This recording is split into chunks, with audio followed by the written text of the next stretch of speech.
damos las gracias al Padre por el don inefable de la salvación que nos ha dado en Cristo. Amén, hermanos, que el Señor los bendiga en esta mañana una vez más.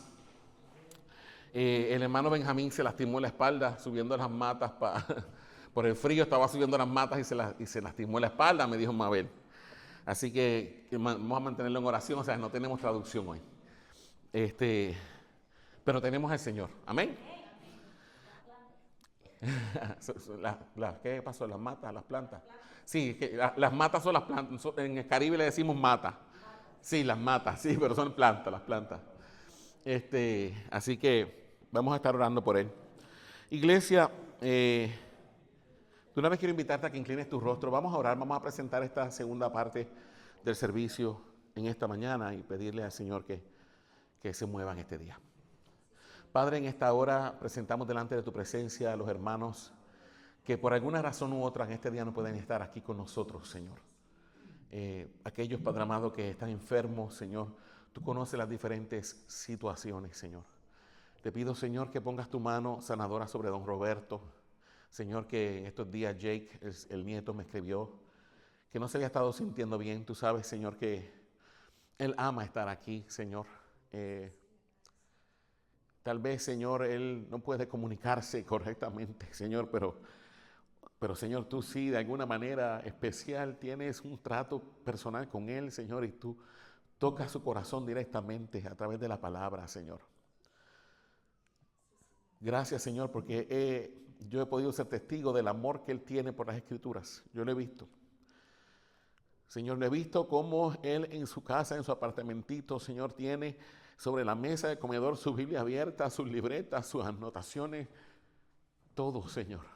Te pido, Señor, que en este momento, allá donde él se encuentra a la distancia, tu Espíritu Santo de alguna manera, Señor, llegue hasta ese cuarto donde se encuentra, donde él está en esta hora y sea ministrando su corazón por medio de la palabra. Igualmente te presento al hermano Benjamín, Señor, que se lastimó su espalda. Te pido, Señor, que sea poniendo tus manos sanadoras sobre él. Presento a Nelly, Señor, que también no está aquí en esta mañana, la hermana Albertina, Señor, y diferentes hermanos, la hermana María Cañizales, la hermana Ana.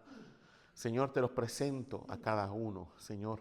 Tal vez en este momento se me escapan sus nombres, pero Señor, para ti ninguno de ellos se escapa, Señor, porque tú eres el buen pastor, que conoces a cada una de tus ovejas por su nombre, Señor. Cuídalos donde quiera que estén, a Julieta, a Iván, Señor, a todos los que han pedido oración. Que tu nombre sea glorificado en sus vidas, Señor, en el nombre de Jesús.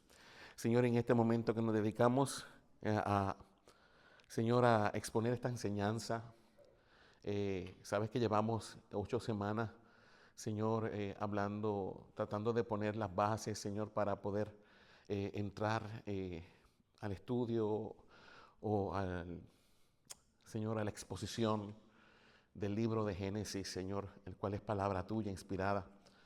Te pido, Señor, que en este día tú tengas a bien usarme a pesar de mí mismo. Señor, yo me escondo detrás de la cruz del Calvario y que el nombre de tu Hijo, Señor, sea glorificado en este lugar. En el nombre de Jesús te lo pedimos, Padre. Amén y amén. Ya, por fin ya vamos entrando en Génesis, pero todavía no vamos a entrar directamente en Génesis, ¿ok? Llevamos 8 semanas hablando de cosmovisión antigua, ¿verdad?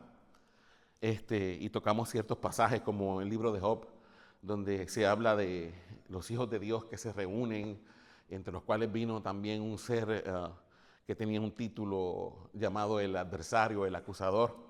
Vimos también en las últimas 3 semanas la historia del rey Acab y del profeta Micaías, y cómo había un mundo espiritual detrás de las decisiones que se estaban tomando. Pero ya por fin hoy vamos a entrar directamente a ver un poquito más a fondo acerca del libro de Génesis, aunque no vamos a entrar directamente todavía a Génesis 1. ¿Okay? Hoy vamos a estar hablando de 7 razones para confiar en Génesis. ¿Okay? 7 razones por las cuales podemos confiar plenamente en el relato del libro de Génesis. Amén. Y lo primero que quiero decirles en esta mañana, hermanos, es que muchos de los problemas que confrontamos cuando estudiamos el libro de Génesis no vienen del texto bíblico. El problema no es el texto bíblico. El problema ha sido la forma moderna en la que nos acercamos al texto. ¿Okay? El problema con el libro de Génesis nunca ha sido el libro, sino en la manera en que nosotros con nuestras mentes occidentales modernas nos acercamos al texto. El problema realmente hemos sido nosotros. ¿Okay? Hemos querido leer el libro de Génesis, hemos querido acercarnos al libro de Génesis a través de los lentes modernos. ¿Okay? Y muchas veces el problema es que nos acercamos al libro de Génesis y le hacemos preguntas, escucha bien, le hacemos preguntas al libro de Génesis, las cuales el libro de Génesis nunca pretendió contestar. ¿Okay? Nos acercamos a Génesis con nuestros lentes modernos y les preguntamos al texto preguntas que el libro nunca pretendió contestar. ¿Me está entendiendo? Y después de le hacemos las preguntas y nos damos cuenta de que Génesis no nos puede contestar esas preguntas modernas que nosotros tenemos, nos frustramos. Nos frustramos y pensamos que el libro de Génesis es mitología, es puro cuento. ¿Ok? Pero antes de poder hablar o explorar el libro de Génesis, debemos aclarar lo que el libro de Génesis no es. Próxima diapositiva, Danielito. ¿Qué no es el libro de Génesis? Léalo conmigo. Lo primero que leemos ahí es lo siguiente. Dice, todos juntos, ¿qué dice? Génesis no fue escrito, ¿para qué? Para responder nuestras preguntas científicas. ¿Ok? Génesis no fue escrito para responder tus curiosidades científicas. ¿Cuándo se extinguieron los dinosaurios? Génesis no fue escrito para eso. O realmente es evolución o creacionismo. No se acerque al libro de Génesis haciéndole esa clase de preguntas. ¿Me está entendiendo? Génesis no está escrito para contestarte tus preguntas ni tus debates acerca de la evolución o del creacionismo. Tampoco el libro de Génesis fue diseñado ¿para qué? Para explicarnos cómo funciona el universo. ¿Me está entendiendo? A veces la gente llega al capítulo 1 de Génesis. ¿Y qué es lo primero que Dios crea en el día 1? Dice, entonces dijo Dios, ¿qué cosa? Hágase la luz, y fue la luz.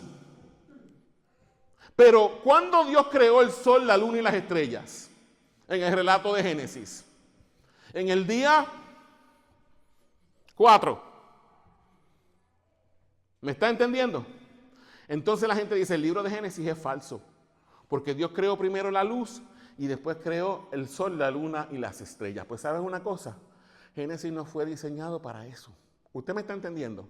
O sea, no vaya a Génesis tratando de hacerle preguntas modernas, de hacerle preguntas científicas, porque ese no fue el propósito de Génesis nunca. El propósito del libro de Génesis, ¿cuál es? Léalo conmigo. Todos juntos. Demostrarnos quién gobierna y rige el universo. ¿Está aquí conmigo? Génesis no está para cumplirle sus curiosidades ni sus preguntas de qué vino primero el huevo o la gallina. Ese no es el problema. Génesis no fue para eso. El propósito por el cual Moisés escribió el libro de Génesis fue demostrarnos quién gobierna y quién rige el universo. ¿Y qué es lo segundo que dice allí? Léalo conmigo. Génesis fue creado o diseñado, el propósito del libro de Génesis es ¿cuál? Responder las preguntas de quiénes. Léalo sin miedo. Responder las preguntas de quién. Parecen un rezo católico. Todos juntos. ¿Para quién fue? Para responder las preguntas de las personas para quienes fue escrito originalmente. ¿Para quiénes fue escrito el libro de Génesis originalmente? ¿Para quién? Ni siquiera para los judíos. Para los israelitas. Todavía los judíos no existían. ¿Ok? Para los israelitas antiguos de hace cuánto. Porque los judíos son modernos. ¿Ok? Los judíos surgen después de la división del reino. Es más, ni siquiera después de la división del reino. Surgen después del exilio babilónico. Cuando ellos regresan de Babilonia y se establecen, entonces es que comienzan a llamarse judíos. Pero antes de eso era Judea, el reino de Judá y el reino de Israel. Y antes de eso eran los israelitas. ¿Okay? O sea que Moisés no, quiero que entienda esto. Yo creo que la próxima diapositiva, Dani, pónmela un momento. Ok, todavía no. Yo quiero que entienda esto. Moisés no le escribió ese libro a ustedes. Usted me está entendiendo, ¿verdad? Nosotros no fuimos los receptores originales del libro. O sea, no es a nosotros a quien Moisés le está contestando preguntas. Es a los israelitas antiguos. ¿Me está entendiendo? Es a ellos. Por eso usted siempre que se acerque al texto tiene que pensar como un israelita antiguo. ¿De hace cuántos años? 4,000 años atrás. ¿Ok? 4,000 años atrás. ¿Ok? Llevamos, hermanos, ¿quiénes fueron estas personas a las que Moisés le escribió? Escuche esto. Fueron a los israelitas, escúcheme bien. Mire a quién Moisés le escribió. A los israelitas que acababan de salir ¿de dónde? De Egipto. ¿Quién me dijo Egipto? Eric. ¿Cuántos años ellos fueron esclavos en Egipto? 430 años. ¿Ok? Entonces, Moisés, no se saque eso de la mente. A quien Moisés le está escribiendo es a un grupo de 1 millón de israelitas que habían acabado de salir de Egipto a través de 10 plagas, que tenían todavía mentalidad de ¿qué? De esclavos, porque acababan de salir de Egipto. ¿Ok? Ellos habían vivido toda su vida como esclavos, ahora de momento se encuentran en el desierto libres, pero todavía tienen mentalidad de esclavos. Por eso es que cuando empiezan a sufrir situaciones en el desierto, le dicen a Moisés: ay Moisés, tú nos sacaste de allá, de que comíamos tantas cosas buenas en Egipto, había cebolla, había carne, y mira, nos tienes aquí muriéndonos de hambre, porque seguían teniendo una mentalidad ¿de quién? De esclavos. Entonces, a quien Moisés le está escribiendo es a un grupo de 1 millón de israelitas que acaban de salir de Egipto y que todavía tienen una mentalidad de esclavos. ¿Ok?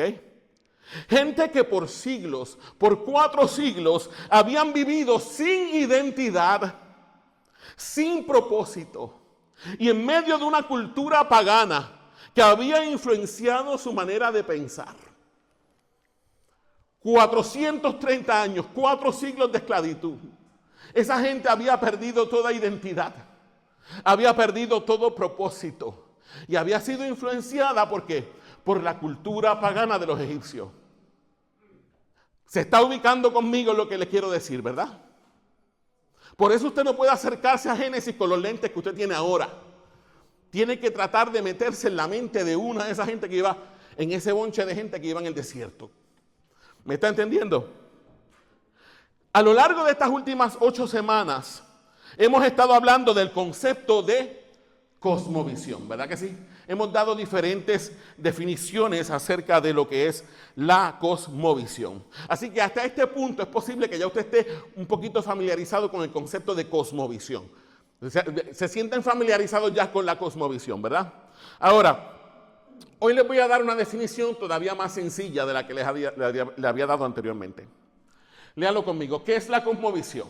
Todos juntos, a la 1, a la 2 y a la 3. ¿Qué dice? Es la manera en que un pueblo entiende a Dios, al mundo que les rodea, a la humanidad, el concepto del bien y el mal y cuál es su lugar en la historia. ¿Ok? Vuelva a idearlo conmigo. Cosmovisión es la manera en que un pueblo entiende a Dios, ¿a quién más? Al mundo que les rodea, ¿a quién más? A la humanidad, los conceptos de bien y mal y cuál es su lugar en la historia. Todo pueblo, toda nación tiene una cosmovisión. Hemos estado hablando de eso, ¿ok? Próxima diapositiva, Dani. Algo que debemos recordar es lo siguiente. Léalo conmigo. A la 1, a las 2 y a las 3. Léalo esto y grábeselo bien, ¿ok? Porque esto es importante. A la 1, a las 2 y a las 3. ¿Qué dice? Génesis fue escrito para nuestro beneficio, pero nosotros no fuimos el público para quienes originalmente fue escrito. ¿Ok? ¿Lo entendió? Génesis fue escrito para nuestro beneficio, Pero usted ni yo fuimos el público a quien originalmente se le escribió el libro. ¿Lo está captando? Si se acuerdan de las clases que les di acerca de la escritura, les enseñé, ¿verdad?, que Dios se revela al hombre. Quien toma la iniciativa de revelarse a los seres humanos, ¿quién es? Dios. Dios es el primero que toma la iniciativa en acercarse y revelarse a nosotros. Pero específicamente Dios se reveló a ¿cuántos grupos de personas? ¿Se acuerda de eso? ¿A qué grupos de personas Dios se reveló por primera vez? A 2 grupos de personas. ¿Quiénes fueron esos 2 grupos de personas? En el Antiguo Testamento se reveló a ¿quiénes? A los profetas, ¿ok? Y en el Nuevo Testamento, en la persona de Cristo, se revela ¿a quién? A los apóstoles, ¿ok? A los profetas en el Antiguo Testamento, los apóstoles en el Nuevo. Por eso es que la Biblia dice, el apóstol Pablo, que la iglesia está fundamentada sobre el fundamento ¿de quién? De los apóstoles y de los profetas. ¿Cuál es el fundamento de los apóstoles y profetas? La primera mitad de este libro, los profetas. La segunda mitad, los apóstoles. ¿Ok? Entonces Dios se revela a estos 2 grupos de personas. ¿Ok? A ellos les demuestra la verdad. Pero Dios no quiso que ellos se quedaran con la verdad para ellos solos. Así que Dios les inspira para que ellos dejen plasmada de manera inerrante e infalible la verdad que Él había revelado de Él mismo a esos hombres de manera escrita. ¿Ok? Proceso. ¿Cuál es el proceso? Primero, revelación, luego inspiración. ¿Ok? Está aquí conmigo. Dios revela la verdad, luego los inspira para que la escriban de manera inerrante e infalible en este libro. Ahora, ¿por qué Dios quiso que la verdad fuera dejada por escrito? No valía la pena. ¿Ustedes creen que hubiera sido lo mismo que la verdad se hubiera transmitido de manera oral de generación a generación? No. Tiene que ser por escrito. En una de las clases, yo me acuerdo que hicimos un juego, ¿se acuerda? El juego del chisme. Hicimos un círculo. Yo le dije algo en el oído a Marta y Marta se lo repartió a la que estaba al lado. Y olvídate. Al final y al cabo, el mensaje que recibieron al final no era nada de lo que habíamos dicho. ¿Verdad que sí? Entonces, para asegurarse de que la verdad fuera dejada, plasmada correctamente, Dios inspiró a esos hombres para que la dejaran por escrito. Ahora, esos hombres escribieron dentro de un contexto cultural, ¿ok? ¿Me está entendiendo? ¿Va siguiéndome? Ellos escribieron ellos tenían ya un contexto cultural y le escribieron a un pueblo específico, ¿ok? Siempre interprete la Biblia pensando como pensaron los primeros receptores. Ahora, pero ¿quería Dios solamente que esa verdad se quedara con ellos? Dios quería que su verdad se transmitiera de generación a generación. ¿Ok? Entonces, pensando en nosotros que todavía no habíamos nacido, es que Dios permitió que la escritura fuera escrita. Que la palabra fuera escrita de manera escrita, valga la redundancia. ¿Me está entendiendo? Lo mismo aplica con Génesis. Por eso, ¿qué les puse en el primer bullet arriba? Dice, Génesis fue escrito ¿para quién? Para nuestro beneficio. Pero nosotros no fuimos el público para quienes fue escrito originalmente. ¿Y qué dice el segundo? Moisés escribió ¿para quién? Para su pueblo, los israelitas antiguos. ¿Ok? Moisés no lo tenía usted en la mente. Es más, posiblemente Moisés ni sabía que sus escritos iban a llegar hasta nosotros hoy y que iban a ser traducidos a tantos idiomas. No se lo pensaba. ¿Ok? Tenía una conmovisión de aquella época, pero nos llegó a nosotros para nuestro beneficio. ¿Ok? Nosotros no éramos el público a quien Moisés tenía en mente cuando escribió el libro de Génesis. Moisés escribió para su pueblo, los israelitas antiguos. Escuche esto que le voy a decir, hermano. Génesis surge en un mundo lleno de muchas deidades. ¿Ok? Cuando el libro de Génesis es escrito, Ya había muchísimas civilizaciones antiguas, ¿ok? Estaban los babilónicos, estaban los sumerios, estaban los egipcios, ¿ok? Muchísimas culturas antiguas, muy avanzadas tecnológicamente, ¿ok? ¿O cómo usted cree que se construyeron todas esas pirámides y todos esos edificios antiguos? Que todavía nadie ha podido diseñar un edificio así como ese. Este edificio en 100 años no va a estar aquí posiblemente. Y todavía esas estructuras están allí.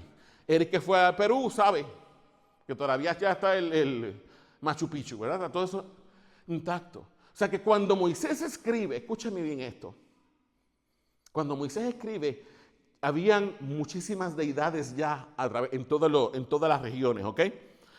Génesis surge en un mundo lleno de muchas deidades. Un mundo, escúcheme bien, por favor. Un mundo lleno de diferentes relatos acerca de la creación. ¿Lo está entendiendo? Cuando Moisés escribió esto, ya las culturas babilónica, sumeria, egipcia, tenían sus propios relatos de la creación. ¿Usted me está entendiendo? Que posiblemente son mucho más antiguos que el libro de Génesis. ¿Por qué les estoy diciendo esto? Porque si usted estudia en la universidad, se va a encontrar con profesores ateos, que le van a decir a usted que el libro de Génesis es un copiete de las historias que ya tenían ¿quiénes? Los babilónicos, los egipcios y toda esa gente, porque en todos los relatos de todas esas culturas hay elementos bien parecidos a lo que está aquí en la Biblia. ¿Usted me está entendiendo? Lo estoy curando en espanto, por si acaso un día usted va a la universidad y alguien le dice, es que mira, en tal libro o en tal escritura babilónica se habla de un arca, como el arca de Noé. Por lo tanto, el arca de Noé de la Biblia es un ¿qué? Un copiete ¿de qué? De aquellas esculturas. ¿Usted me está entendiendo? Yo quiero que me siga el hilo, no se me pierda, por favor, no se me pierda. ¿Ok? Génesis surge en un mundo lleno de muchas deidades, en un mundo lleno de diferentes relatos acerca de la creación, en un mundo lleno de caos, lleno de violencia, y un mundo donde los dioses rivalizaban unos con otros. Están bien serios hoy. Dioses. Acuérdese su cosmovisión. Por eso es que les digo, usted tiene que pensar como un israelita antiguo. ¿Sabe por qué le digo que tiene que pensar como un israelita antiguo? Porque los israelitas no estaban aislados del mundo. ¿Ok? Los israelitas vivieron al lado de los cananeos, que tenían sus propios dioses. Vivieron 430 años ¿con quién? Con los egipcios, que tenían sus propios dioses. Abraham salió de un pueblo que se llamaba Ur de los caldeos. Y le voy a adelantar algo. Usted sabe que Abraham no era monoteísta cuando Dios lo llama, ¿verdad que no? Abraham era un idólatra, como toda la gente de Babilonia. Y Dios se le reveló a ese hombre idólatra que adoraba a muchos dioses. Y le dijo, sal de tu tierra y de tu parentela y de la casa de tu padre a la tierra que yo te daré. Y haré de ti una nación grande, le dijo, y te bendeciré. Y en tu simiente serán benditas todas las familias de la tierra. A un politeísta, a un idólatra, Yahweh se le revela soberanamente, porque Abraham era mejor que la gente de los caldeos. No. Soberanía de Dios se llama eso. ¿Usted me está entendiendo? Y de ese idólatra, Dios levantó una nación para su gloria. Pero todo eso lo vamos a ver en los primeros 11 capítulos de Génesis. Vamos a entender el conflicto de las naciones. ¿Qué fue lo que pasó en Babel? ¿Quiénes fueron los hijos de Dios que abandonaron su lugar porque se enamoraron de las hijas de los hombres? Porque hay muchísimas interpretaciones modernas que se olvidan de un contexto histórico y cultural. ¿Está hasta aquí conmigo? Entonces no se saque eso de la mente. Cuando Génesis es escrito, el mundo estaba lleno de caos, violencia y rivalidades entre dioses. Dioses que competían, dioses que se odiaban unos a otros, dioses que se parecían mucho a nosotros. Dioses que habían sido hechos a imagen y semejanza nuestra. ¿Usted me está entendiendo? Si no, mire la mitología griega. ¿Qué usted ve en la mitología griega? Que había rivalidades entre los dioses. Ay, qué bueno que acabas de decirlo porque te me estás adelantando a un punto que tenía aquí. Los dioses tenían las mismas malas mañas que la gente. ¿Okay? Dioses envidiosos. Dioses iracundos. Dioses llenos de muchísimos defectos. Dioses defectuosos. ¿Me está siguiendo? ¿Ok? Entonces, aquí viene la pregunta. Escucha esto. Entonces, si ya existían otras deidades, escúchame bien, si ya existían otras deidades y si ya existían otros relatos acerca de la creación, ¿para qué fue necesaria la aparición de otro libro que narrara estas cosas? Si ya habían tantas historias de la creación, había tantas historias de deidades, ¿por qué a Moisés se le ocurre escribir otro libro con otra versión de la historia? ¿Qué dice allí? El primer punto. ¿Para qué Dios, escúcheme bien, no fue que a Moisés se le ocurrió escribir eso? Y lo vamos a ver ya mismo. ¿Para qué Dios permitió que el libro de Génesis fuera escrito? Léalo conmigo, a la 1, a las 2 y a las 3, todos juntos. Para corregir las falsas enseñanzas creídas por los pueblos antiguos cercanos a Israel. ¿Está entendiendo? Y le voy a decir más. Si los pueblos antiguos cercanos a Israel tenían todas estas falsas enseñanzas, ¿usted no cree que los israelitas tenían las mismas enseñanzas? ¿Creían lo mismo? Claro que sí. Entonces, por eso le digo, ¿para quién escribió Moisés el libro de Génesis? Para los israelitas antiguos. ¿Ok? No fue pensando en ti ni pensando en mí. Fue pensando en aquel pueblo que acababa de salir de 430 años de esclavitud, que era idólatra, de un pueblo que no tenía identidad propia, de un pueblo que no tenía propósito, que solamente había vivido para servir a los egipcios por 430 años y que había sido influenciado por la cultura egipcia y por sus dioses.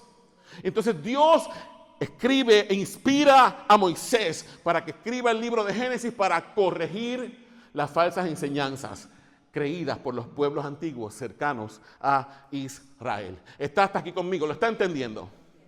Entonces, Génesis es básicamente, ¿qué cosa? Un libro de corrección teológica radical. ¿Cuál es el propósito de Génesis entonces? Ser un libro de corrección teológica. ¿Ok? Que yo les he enseñado a ustedes que todo el mundo es ¿qué? Un teólogo. Todo el mundo es teólogo. Hasta los ateos son teólogos. Porque todo el mundo tiene un concepto o idea acerca de lo que es Dios. Ahora, hay buenos teólogos y hay malos teólogos. La mayor parte de la gente es mala teóloga. ¿Ok? Porque la teología que tienen es un Dios hecho ¿a qué? A mi imagen y semejanza. ¿Ok? Como los pueblos cercanos a Israel. ¿Ok?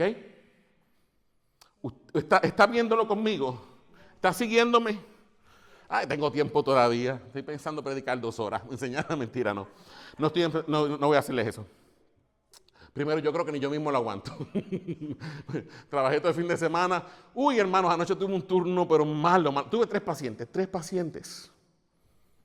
Pero tuve un paciente que en toda la noche yo no salí de ese cuarto. Malcriado. Si no es por mi amigo el que me trajo aquí hoy, yo creo que yo hubiera perdido la chaveta con él anoche. Porque me sacó. Pero mi amigo estaba allí. Y él como que sirvió de intermediario. Pero yo estaba, el Señor en una, yo estaba, que yo me transformé. Ustedes nunca me han visto molesto, ¿verdad que no? Ah, qué bueno. Yo espero que nunca me vean molesto. Porque sí me transformo. Y yo creo que ese Señor ya estaba a punto de ver mi otra parte. Tuve que transfundirlo 2 veces. Y tuve que pasarle fluido, llevarlo a hacer un CT scan de emergencia. Bueno, pero anoche estoy bien cansado, ¿verdad? Así que ni yo mismo voy a aguantar 2 horas de sermón. Así que vamos a tratar de hacer esto rápido. Okay. ¿Está hasta aquí conmigo, iglesia? Entonces, tenemos que ver a Génesis como ¿qué?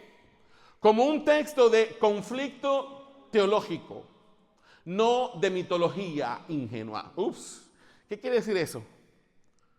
Hermano, el libro de Génesis no es un libro de mitología.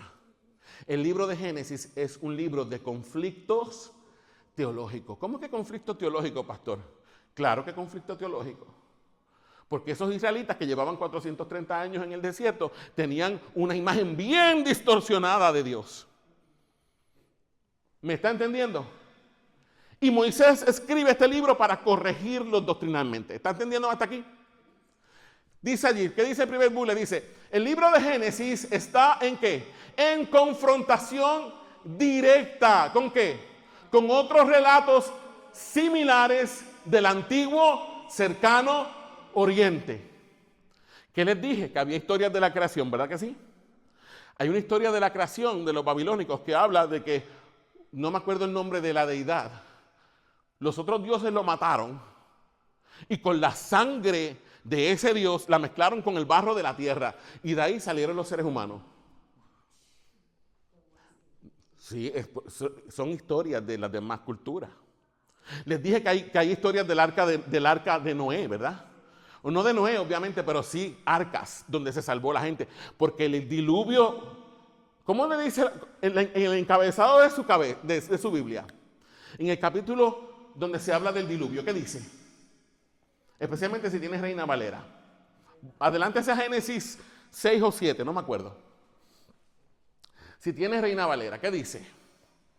No sé si la del 60 lo dice, pero antes decía, el diluvio, ¿qué dice? No, el encabezado. El diluvio. ¿Usted sabe qué decía antes? El diluvio universal, decía antes. El diluvio universal. Entonces, el relato del diluvio no es exclusivo ¿de dónde? De la Biblia. ¿Me está entendiendo? ¿Me está entendiendo? No es exclusivo de la Biblia. ¿Ok? ¿Qué dice el segundo bullet allí? A la 1, a las 2 y a las 3. ¿Qué dice? Génesis, léalo todo el mundo. Génesis no aparece en medio de un vacío teológico o doctrinal. No, hermano. No había un vacío teológico. Todas las culturas tenían un concepto teológico. Y todas tenían conceptos doctrinales. Entonces Génesis no sale de la nada, de la peste, como decimos en mi país. Génesis surge en medio de un contexto, de una cosmovisión que ya tenía deidades, que ya tenía teología, mala teología, pero tenía teología, que tenía doctrina, que son enseñanzas. ¿Qué dice el tercer bullet? Dígalo conmigo, la 1, la 2 y las 3. ¿Qué dice? Génesis entra en ese mundo, ¿qué cosa? Corrigiendo, confrontando y revelando quién es el Dios verdadero. ¿Está hasta aquí conmigo?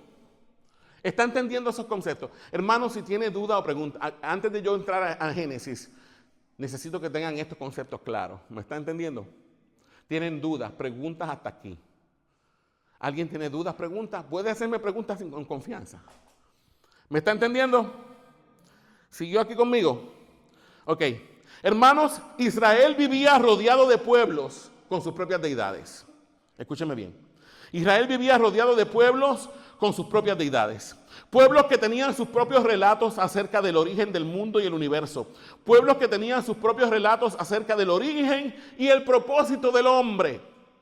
Así que Génesis entra en ese mundo corrigiendo, confrontando y revelando quién es el Dios verdadero. Próxima diapositiva, Dani. Muchos de los relatos que encontramos en el Génesis tienen sus homólogos, es decir, historias semejantes en relatos de otras culturas. Incluso muchas de esas historias son más antiguas que el propio libro de Génesis, como les dije hace un ratito.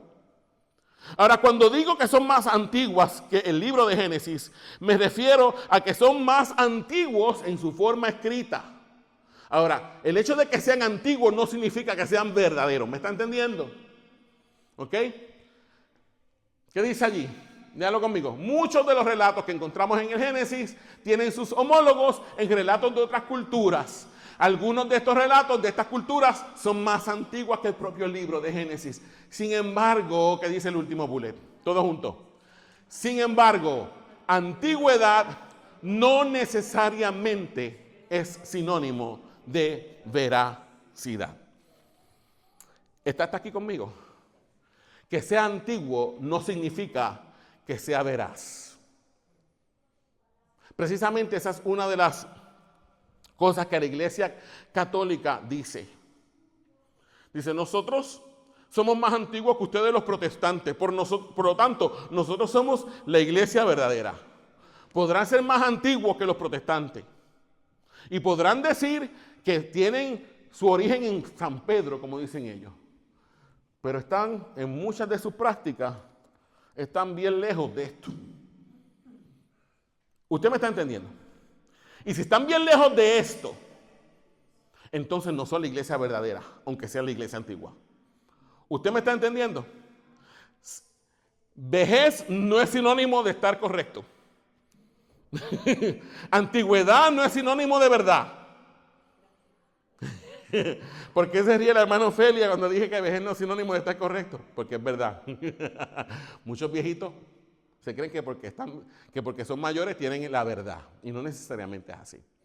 ¿Me está entendiendo? Sin deshonrar las canas, ¿vale? Ok.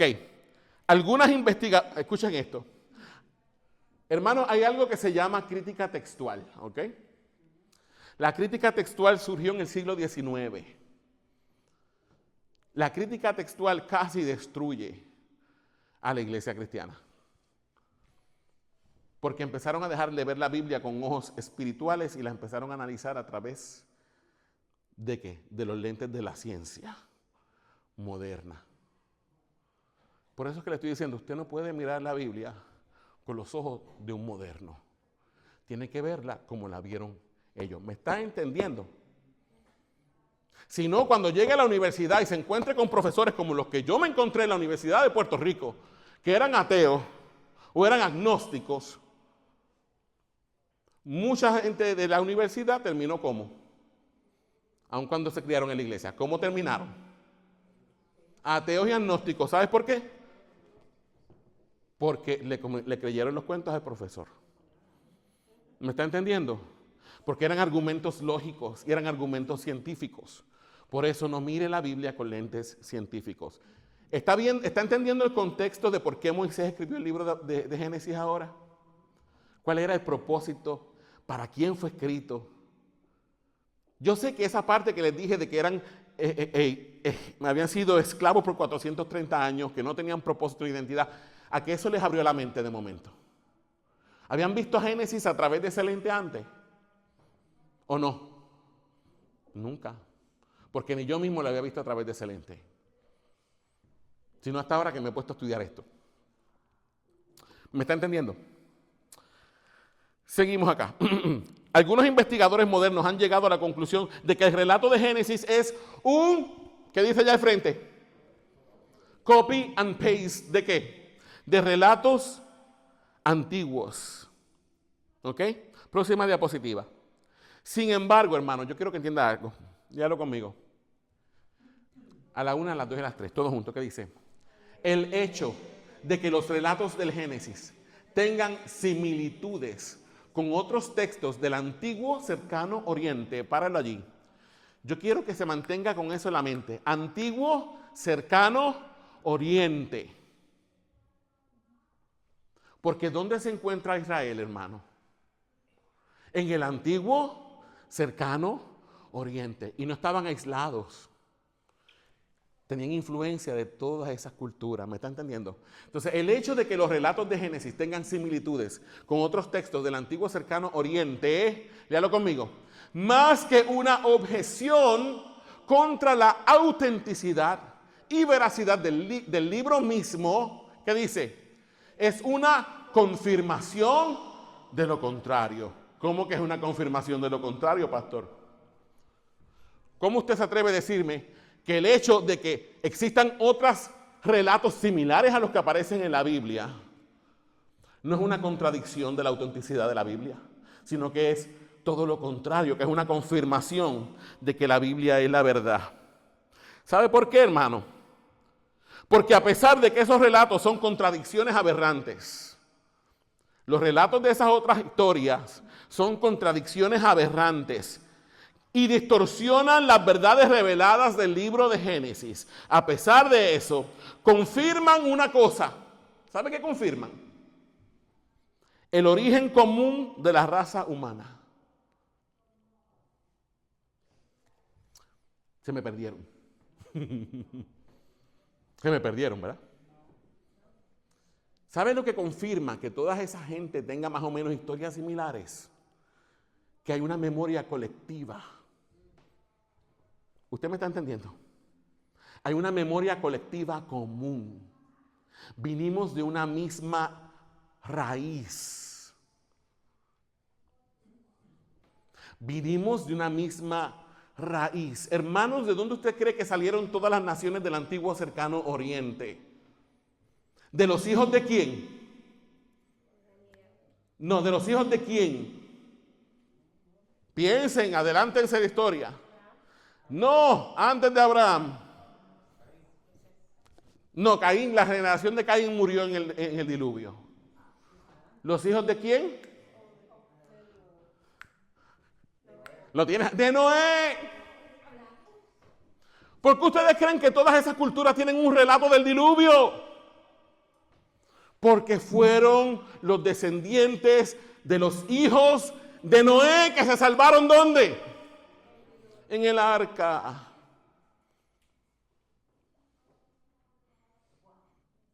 Pero como no tenían al Dios verdadero, comenzaron a distorsionar la historia, hermano, porque pasó como el juego del chisme.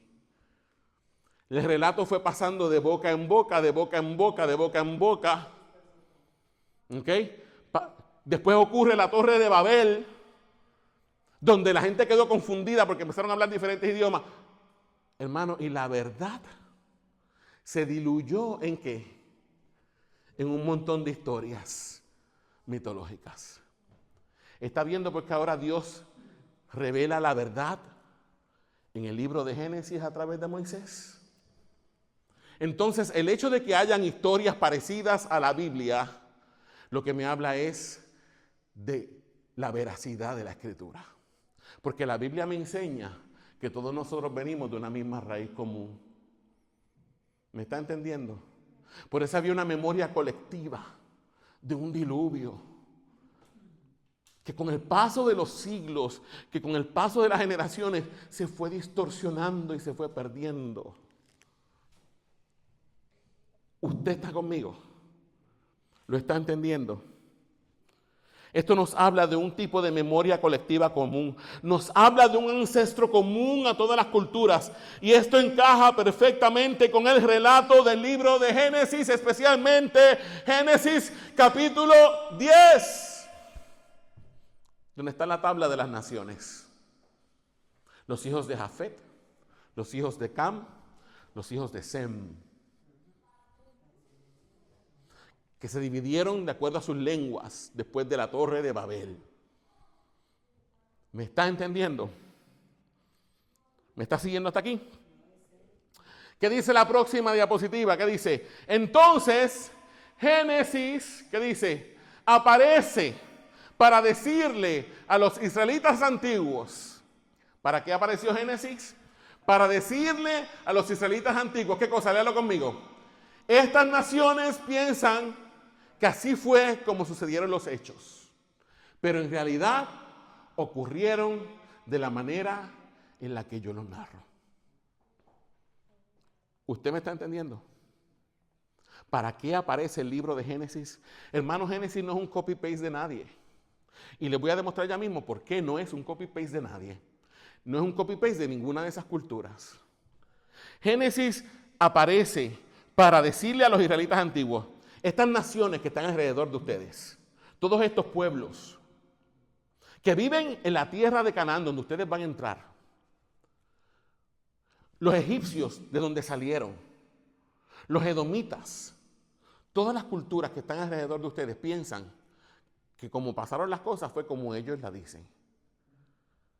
Pero yo les voy a decir la verdad.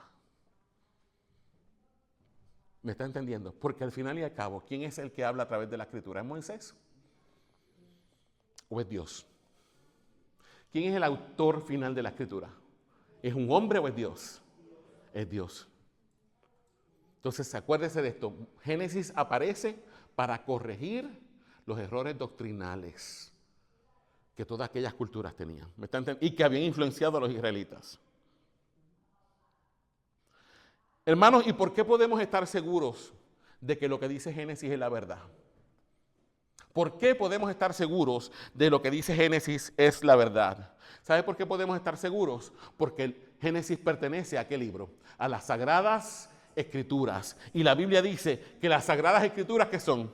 Inspiradas por Dios. Vamos a ver ahora los 7 razones por las que podemos confiar en el libro de Génesis. Y la primera razón por la que podemos confiar en el libro de Génesis es, léalo conmigo.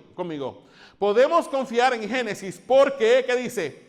Es palabra inerrante e infalible de Dios. Hermanos, ¿qué significa la palabra inerrante e infalible? Que no tiene error y que no falla. Acompáñenme un segundo a 2 de Timoteo, capítulo 3, versículos 16 y 17. Léalo conmigo. 2 de Timoteo 3, del 16 al 17. 2 de Timoteo 3, del 16 al 17. Vamos a buscarlo en la Biblia, hermano. Quiero que lo lea con sus propios ojos. Con esos ojos que se van de comer los gusanos algún día. O en mi caso, los que va a quemar la cremación algún día. 2 de Timoteo 3, 16 al 17. ¿Lo tienen conmigo, iglesia? ¿Qué dice el apóstol Pablo aquí? A la 1, a las 2, vamos por calma y por partes, ¿ok? A la 1, a las 2 y a las 3. ¿Qué dice Pablo? Toda la Escritura es inspirada por Dios. Entonces, si toda la Escritura es inspirada por Dios y Génesis pertenece a la Escritura, Pablo está diciendo que Génesis es inspirado por Dios. ¿Usted me está entendiendo? Ahora, la palabra inspirado en el griego es la palabra theoneustos. ¿Y usted sabe lo que significa theoneustos? Ni yo mismo puedo pronunciar eso. Pero usted sabe lo que significa. Soplado. Soplado por Dios. La palabra, lo que está aquí escrito, hermano, lo que está aquí escrito es soplado por Dios. Y eso nos traslada a Génesis capítulo 2, cuando Dios crea al hombre. ¿Se acuerda? Que Jehová sopló en su nariz aliento de vida. Entonces, si la Escritura es soplada por Dios y el soplo es el aliento de vida de Dios, ¿qué significa eso, hermano? Que toda la Escritura tiene ¿qué? Vida. Está viva. No es palabra muerta. Toda la Escritura es inspirada por Dios, y eso incluye el libro de Génesis. ¿Y qué dice? Y no solamente es inspirada, sino que esa palabra es ¿qué? Útil. ¿Para qué? Para enseñar. ¿Para qué más? para redarguir. ¿Para qué más? Para corregir. ¿Y cuál fue el propósito de Génesis? Corregir. Para instruir ¿en qué? En justicia, en el camino de la verdad. ¿Y qué termina diciendo Pablo en el 17? A fin o con el propósito de que ¿qué? De que el hombre de Dios sea ¿qué? Perfecto. Usted sabe lo que es perfecto, lo que quiere decir perfecto allí. Ahí no está hablando de perfección, está hablando de madurez. A fin de que el hombre de Dios que madure y esté ¿qué? Enteramente preparado ¿para qué? Para toda buena obra. La segunda razón, ¿cuál es? Por la que podemos confiar en el libro de Génesis. Léalo conmigo. Razón número 2. Podemos confiar en Génesis porque Moisés habló siendo inspirado por el Espíritu Santo. Acompáñeme. Segunda de Pedro, capítulo 1, versículos del 19 al 21. Segunda de Pedro, capítulo 1, versículos del 19 al 21.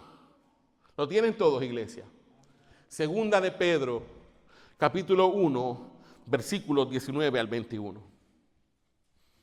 Ahí dice el apóstol Pedro de la siguiente manera, a la 1, a las 2 y a las 3, que dice: tenemos también la palabra profética más segura, a la cual hacéis bien en estar atentos como a una antorcha que alumbra en lugar oscuro, hasta que el día esclarezca y el lucero de la mañana salga en vuestros corazones. Versículo 19, ¿de qué está hablando Pedro allí?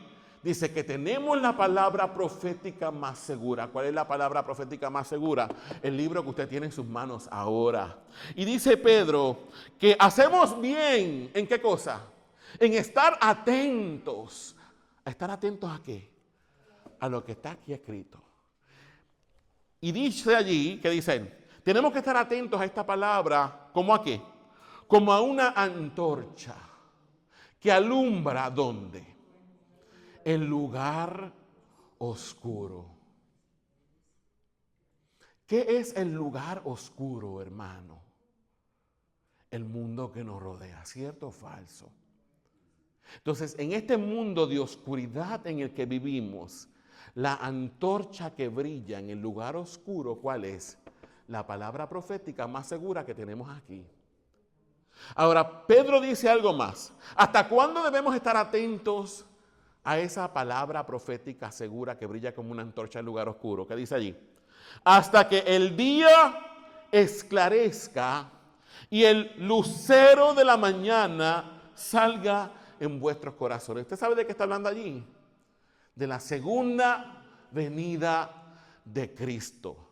Entonces, ¿cuál va a ser nuestra antorcha hasta que Cristo venga? ¿Me está entendiendo? Después que Cristo venga, ya no vamos a necesitar más esto. Porque vamos a tener ¿a quién? Al Señor en la cara. Cuando Cristo venga va a aparecer lo perfecto. Ya no vamos a necesitarla más. Aunque el cielo y la tierra pasará y su palabra no pasará. Pero ahora vamos a tener a la palabra encarnada frente a nosotros. Pero mientras ese día llega, lo más cercano que tienes a Cristo es esto. ¿Y qué dice Pedro en el versículo 20?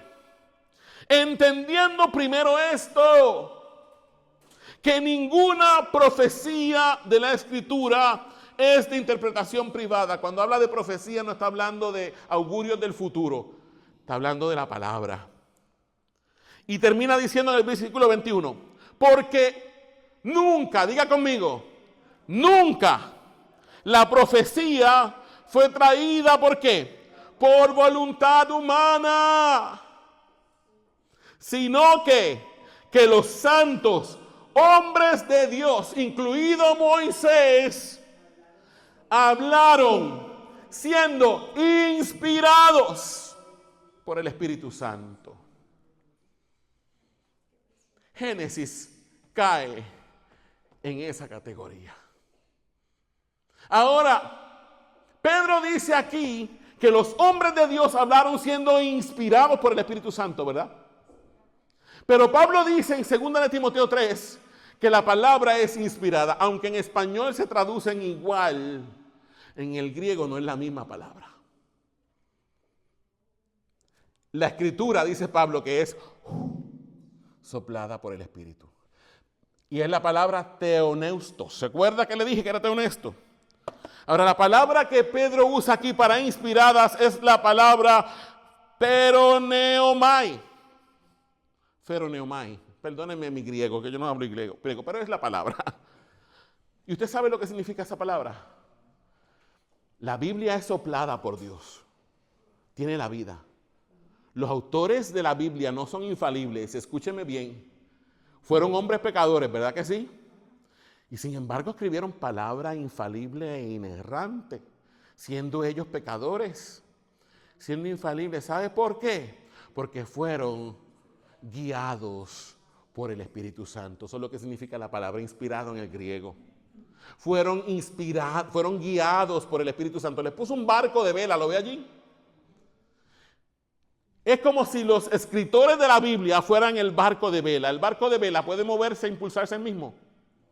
No. ¿Qué necesita? El viento. ¿Quién impulsa el barco? El viento. Y lo guía hasta el destino, ¿verdad?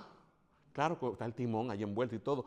Pero ¿qué es lo que impulsa el barco hasta que lo lleva al destino? El viento. Los autores sagrados fueron como un barco de vela.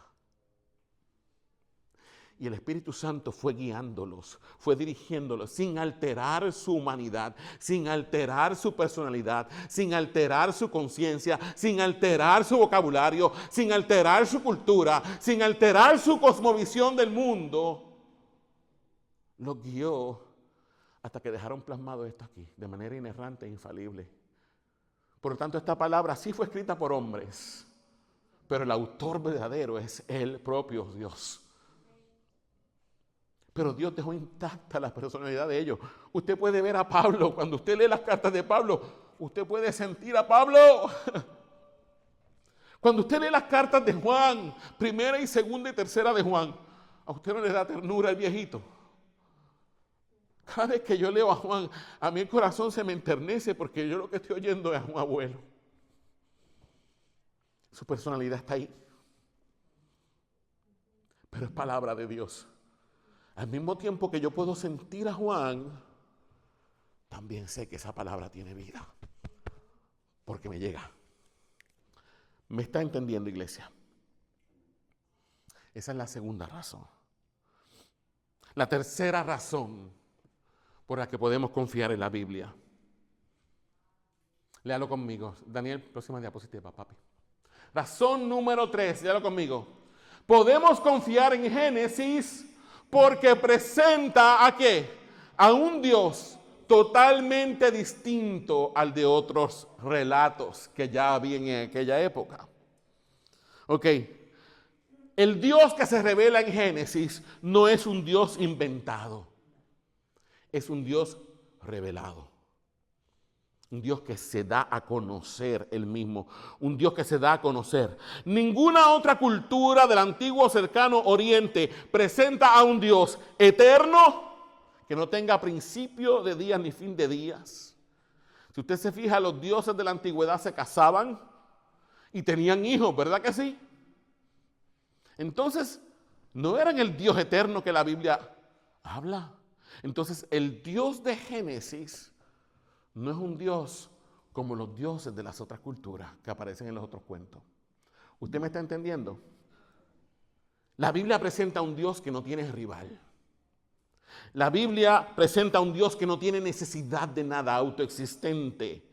Un Dios suficiente en sí mismo. Y un Dios que crea todas las cosas por su palabra. Hermanos, Génesis no mejora a los dioses paganos. Génesis los derroca. El relato de Génesis aunque tenga similitudes con otros relatos del antiguo cercano oriente, no se parece a ninguno de ellos. Cuarta razón por la que podemos confiar en Génesis. Próxima diapositiva, Dani. La cuarta razón por la que podemos confiar en Génesis, la hago conmigo. Podemos confiar en Génesis porque explica el mundo como realmente lo experimentamos. ¿Y cómo realmente experimentamos al mundo? Hermano, como un mundo que tiene orden y tiene belleza. ¿Verdad que sí? Pero al mismo tiempo es un mundo que aunque tiene orden y belleza, también hay que caos, también que hay corrupción, también que hay violencia, también que hay muerte. Y todo eso usted lo ve en el libro de Génesis. Ahora, en los otros relatos de todas las demás culturas que vivían al lado de Israel, ¿usted sabe quién era el culpable de las calamidades? Los dioses eran los culpables de las calamidades. ¿Qué más eran los culpables de las calamidades y las desgracias de las personas? El destino. Usted va a ver siempre una constante en esas historias. El culpable o los culpables de las desgracias de la gente eran los dioses y el destino. Pero en el relato de Génesis es al revés. ¿Quién es el culpable de las desgracias del ser humano en Génesis? El mismo hombre. En todas esas culturas es al revés. Siempre son los dioses los malos. Los dioses son, y los seres humanos, ¿quiénes son? Ay, las mansas palomas, que no han hecho nada, es que son las víctimas de los dioses. Pero en Génesis es al revés. Dios es bueno. El hombre desobedeció. Y a causa de su desobediencia, ¿qué vino? Todo el mal que hemos sufrido. Okay, entonces, la Biblia, el Génesis, no absolve al hombre de pecado. No lo absolve. En Génesis, Dios no es el culpable del pecado. Y esto, hermanos, esto es teológicamente consistente con el resto de la Escritura. Usted ve porque... Yo les he enseñado, ¿cuántos autores humanos tiene la Biblia? ¿Cuántos autores humanos tiene la Biblia? ¿Cuántos? 66 son los libros. Pero ¿cuántos? 40 autores humanos. ¿En cuánto espacio de tiempo se escribió la Biblia? Desde Génesis hasta Apocalipsis. 1600 años. Y esos autores, los 40, en ese espacio de 1600 años, vienen de diferentes trasfondos. Político, social, cultural, educacional. Porque habían unos que tenían mucho estudio, otros que no tenían nada, porque eran pastores de ovejas solamente. Sin embargo, usted va a notar una constante en la Biblia. Por eso que usted ve que hay una mano sobrenatural detrás de esa. Porque el verdadero autor de la Biblia es Dios. Y es que en toda la Biblia, Dios es santo. Y el que cometió la falta, ¿quién es? El hombre. ¿Me está entendiendo? Es una constante en toda la Biblia, desde Génesis hasta Apocalipsis. ¿Ok? Eso es teológicamente coherente con el resto de la Sagrada Escritura. Próxima diapositiva. Razón número 5. Podemos confiar en Génesis, ¿por qué? Porque establece categorías que toda la Escritura asume. ¿Y cuáles son esas categorías? El origen del pecado, el origen de la muerte y la promesa de redención. Hermano, Génesis marca la pauta. Escúcheme bien. Génesis marca la pauta de lo que usted va a leer en el resto de la Escritura. ¿Cómo es posible que eso sea así? Génesis marca la pauta. Si fueron 40 hombres que no se conocieron muchos de ellos, ¿cómo es posible que haya un mismo hilo conductor? Porque el autor de la Escritura, ¿quién es? El Espíritu Santo. Hermanos, sin Génesis, si el libro de Génesis no existiera, ¿usted sabe algo? El pecado no tendría una raíz. Si el libro de Génesis no existiera, la muerte no tendría explicación ninguna. No tendríamos hermano, no tendríamos explicación para la muerte, no tendríamos explicación de por qué hay mal en el mundo. Si el libro de Génesis no existiera, la redención no tendría ningún sentido. ¿Para qué iba a venir Cristo a morir? Si el libro de Génesis no existiera, Génesis nos dice el por qué Cristo tuvo que venir a morir. ¿Usted me está entendiendo? Hermanos, ¿sabe otra cosa? ¿Usted cree que Jesús es la verdad? ¿Usted cree que Jesús, todo lo que dice es verdadero? Hermanos, si el libro de Génesis fuera mentira, Jesús lo hubiera avalado. Jesús lo hubiera citado tan siquiera. Pues usted sabe una cosa, Jesús sí citó al libro de Génesis. Jesús certifica la autenticidad y veracidad del libro, porque Jesús nos habla de Adán y Eva como personas reales, no como cuento, no como mitología. Los presenta como personas reales, no como símbolos. Jesús habla de la creación, Jesús habla del diseño original. Acompáñame, Mateo 19, un momento, Mateo 19, 3 al 8. Mateo 19, del 3 al 8. Hay más versículos que pudiera hablar, pero estos que les puse son más que suficientes. Mateo 19, del 3 al 8.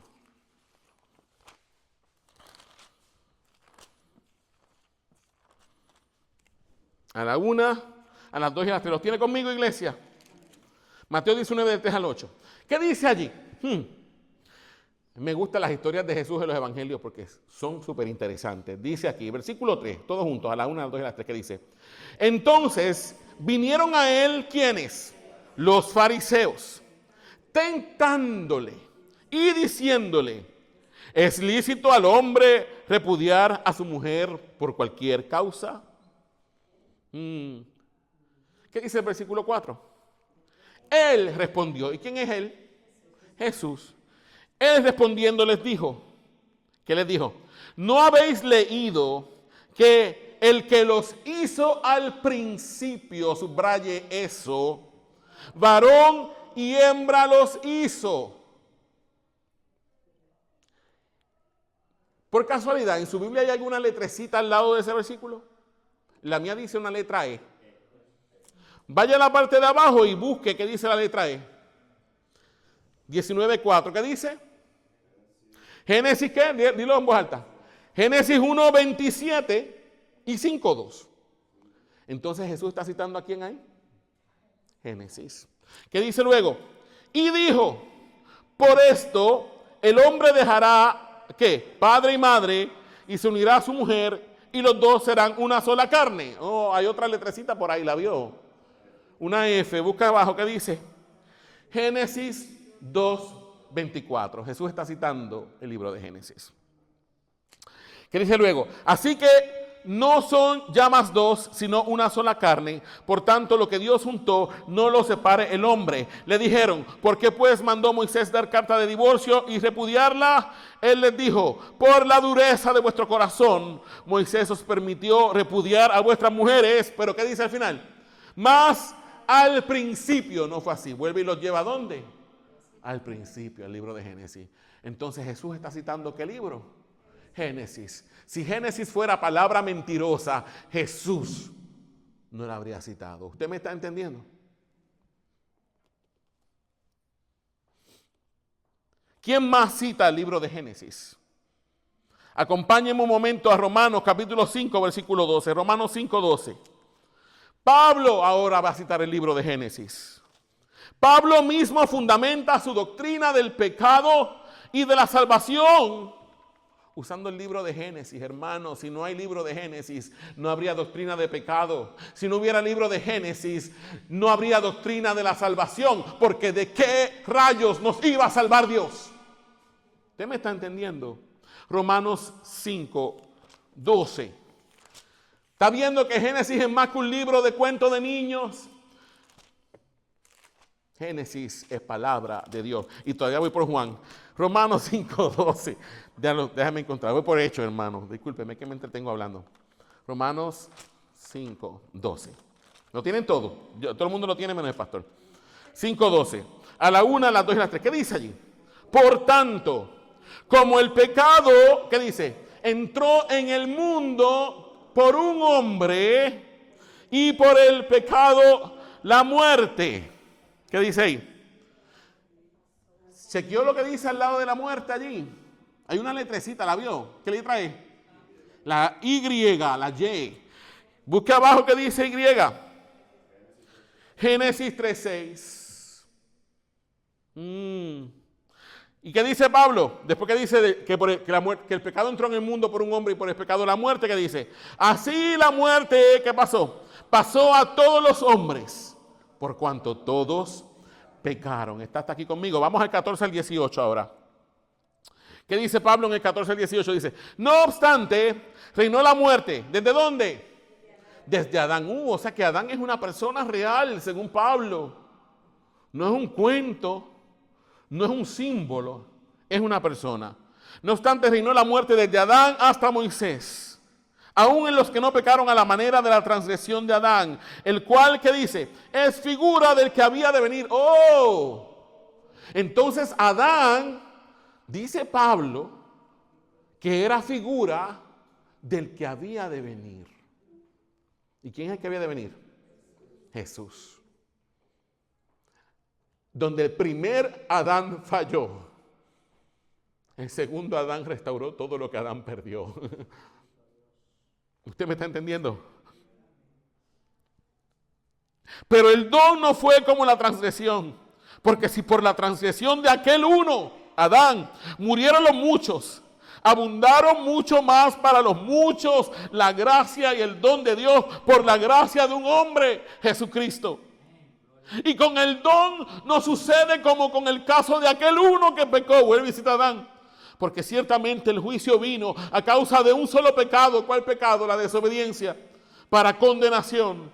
Pero el don vino a causa de muchas transgresiones para justificación. Pues si por la transgresión de uno, Adán, solo reinó la muerte, mucho más reinarán en vida por uno solo, Jesucristo, los que reciben la abundancia de la gracia y del don de la justicia. Así que como por la transgresión de uno, Adán, vino la condenación a todos los hombres, de la misma manera, por la justicia de uno, vino a todos los hombres la justificación de vida. Entonces dígame si Génesis no es importante. Fue escrito para ellos, pero fue de beneficio para nosotros. Porque sin Génesis usted no sabría nada de esas historias. ¿Usted me está entendiendo? Hermanos, si Génesis cae, el Evangelio se vacía. Si Génesis no fuera verdad, el Evangelio no tendría significado ni propósito. Está hasta aquí conmigo. Sexta razón, Daniel. Ya estoy terminando, hermano. Y perdóneme que me estoy extendiendo, pero así soy. Razón 6. ¿Qué dice? A la 1, a las 2 y a las 3. Podemos confiar en Génesis. Léalo conmigo. Podemos confiar en Génesis porque fue dado ¿a quién? A un pueblo recién liberado. Hermano, cuando Israel sale de Egipto, no tenía identidad. Cuando Israel sale de Egipto, no tenía historia propia. Cuando Israel sale de Egipto, tenía mentalidad de esclavo. Y Dios les concede el Génesis. Mire esto. Mira para qué Dios les da el Génesis. Lo primero que Dios les da el Génesis es para decirle quién es Él. Yo soy Jehová tu Dios. Yo soy tu creador. Lo segundo es para decirles quiénes eran ellos. Lo tercero fue para decirle por qué ellos existían. Fíjense que Dios no comienza dándole leyes. Dios comienza dándoles una identidad. Antes de darle la ley, les dio identidad. Ustedes son míos. Porque yo hice un pacto con su padre Abraham. ¿Usted me está entendiendo? Y la séptima razón. Podemos confiar en Génesis. ¿Por qué? Porque, dígalo conmigo, porque apunta directamente a Cristo, hermano. Aunque en Génesis el nombre de Cristo, el nombre de Jesús no aparece. Porque tal vez aún ni Moisés sabía quién era, no sabía quién era ni quién iba a venir. Pero Cristo está escondido en Génesis, hermano. ¿Usted sabe algo? Cristo está escondido en Génesis 1. En la historia de la creación, Cristo está escondido. ¿Y por qué sabemos que Cristo está escondido en la historia de la creación? Porque ¿con qué creó Dios todas las cosas? Con su palabra. Hace un tiempo atrás prediqué de Génesis capítulo 1, del 1 al 5, aquí en la iglesia. Y dije que Cristo estaba escondido en la palabra que aparece en Génesis 1:3, donde dice, entonces dijo Dios. Cristo es el Hijo de Dios. ¿Y por qué lo sabemos? Porque Juan, en el capítulo 1 de su evangelio, dice, en el principio era la palabra. Y la palabra era con Dios. O sea que la palabra es una persona diferente a Dios. En el principio ya existía la palabra. Y la palabra era con Dios. Y termina diciendo en el versículo 1, y la palabra era Dios. Después dice, esta era en el principio con Dios. Y el versículo 3 dice, todas las cosas por Él fueron hechas. Y sin Él, nada de lo que ha sido hecho fue hecho. En Él estaba la vida. Y la vida era la luz de los hombres. La luz en las tinieblas resplandece. Y las tinieblas no prevalecieron contra ella. Jesús está escondido en Génesis 1. Hermano, Jesús es el Redentor prometido a la humanidad en el libro de Génesis. Cristo es la simiente de la mujer en Génesis 3:14. Cuando Dios le dice a la serpiente, y pondré enemistad entre ti y la mujer, entre tu simiente y la simiente suya, la simiente de la mujer. Esta, la simiente de la mujer, te herirá en la cabeza y tú le herirás el calcañar. Cristo es el Mesías prometido. Cristo es la simiente, está en Génesis 3:15. El Evangelio está reducido allí, el protoevangelio. Génesis 3:15. Hermano, Cristo es la esperanza en medio del juicio. ¿Usted sabe dónde está eso? En los capítulos 6 al 8. ¿Usted sabe qué era el arca de Noé? El arca de Noé no era un simple barco. El arca de Noé era un tipo de Cristo, donde solo aquellos que estaban dentro del arca fueron librados del juicio de Dios. Del mismo modo, toda aquella persona que se refugia en Cristo recibe protección del juicio y la ira divina. Cristo es el arca de Noé. Usted ve que no son cuentos de niños, no son historias de escuela dominical. Génesis está lleno de cristología, está lleno de doctrina. Génesis es palabra de Dios, Génesis es verdad. No está para satisfacer tus caprichos, para saber si los dinosaurios se extinguieron o no. Eso no es relevante. Lo relevante es saber que hay un Dios que creó todas las cosas por su palabra. Un Dios que se revela a nosotros y que se revela en la persona de su Hijo. Bendito sea su santo nombre.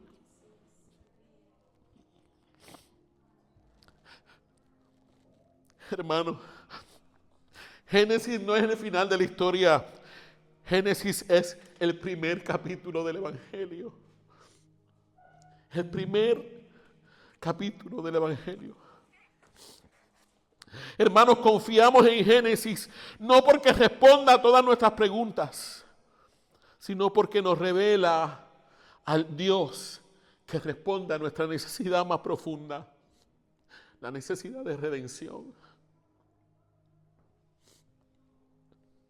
Si Génesis no es verdad, entonces usted no sabría quién es usted.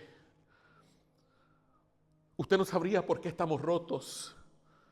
Y tampoco sabría por qué necesitamos un Salvador.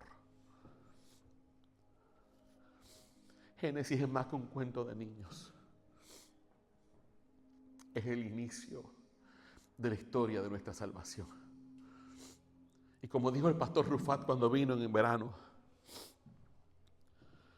la escatología no empieza en Apocalipsis.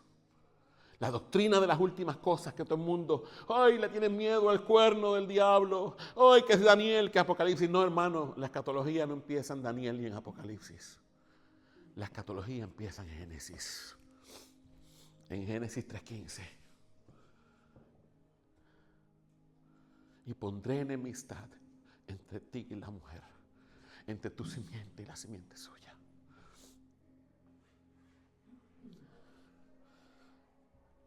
En tu simiente, le dijo Dios a Abraham, serán benditas todas las naciones de la tierra.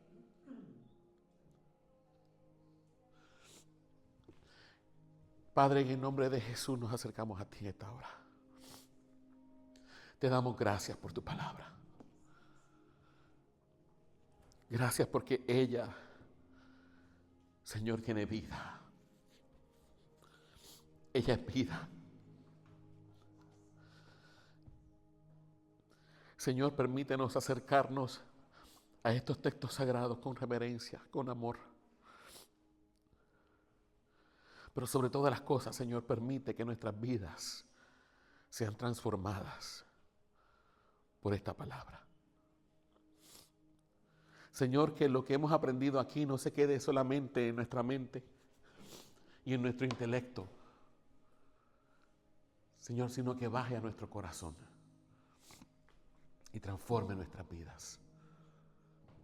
Te lo pedimos, Padre, en el poderoso nombre de Jesús.